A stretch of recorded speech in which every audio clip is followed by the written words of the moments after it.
दोस्तों, बाज यानी ईगल वो पक्षी है जिसकी बचपन में बड़ी मुश्किल ट्रेनिंग होती है। आमतौर पर पक्षियों के बच्चे पैदा होने के बाद कई दिन रोटी के लिए चिचियाते रहते हैं। कम से कम 1 या 2 महीने तक पक्षियों के बच्चे खाने के लिए अपनी मां पर निर्भर होते हैं, लेकिन बाज के बच्चों का बिल्कुल उलट होता है। एक बाज का बच्चा जब पैदा होता है तभी से उसकी ट्रेनिंग शुरू हो जाती है और ये ट्रेनिंग बहुत मुश्किल होती है।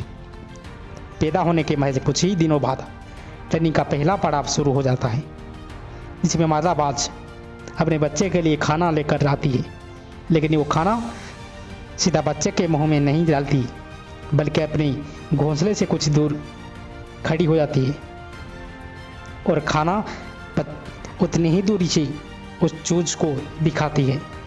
अब बच्चा भूखा होता है और उस खाने की ज़रूरत होती है, इसलिए चूजे को अपना पूरा जोर लगाकर संघर्ष करते हुए घोंसले से बाहर निकलना पड़ता है।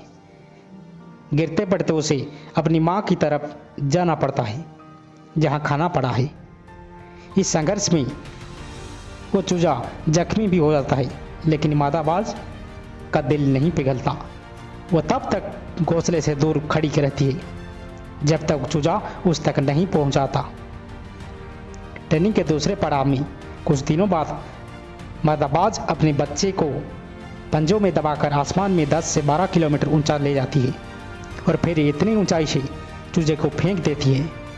ये उस चूजे की सबसे कठिन परीक्षा होती है। जैसे ही मादा बाज अपने चूजे को इतनी ऊंचाई से नीचे फेंकती है, बच्चा तो जैसे लोटपोट होते हुए नीचे गिरने लगता है। जब वो ज़मीन से करीब 1000 मीटर की दूरी पर होता है तो घबराहट में अपनी पंख फैलाने शुरू करता है, लेकिन उड़ नहीं पाता और उसे एहसास हो जाता है कि अब वो मरने वाला है।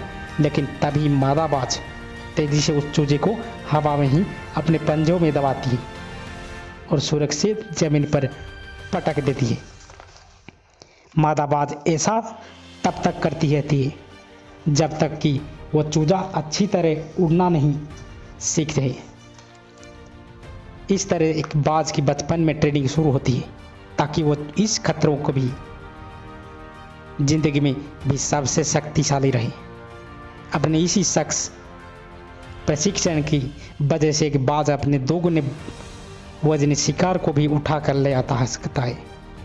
बाज की इस जिंदगी में हमें भी बहुत बड़ी सीख मिलती है।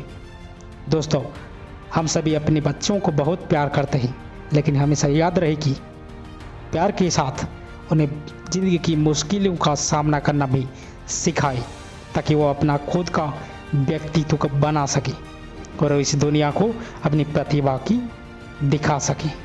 ज़िंदगी जीना आसान नहीं होता, बिना संघर्ष के कोई महान नहीं होता।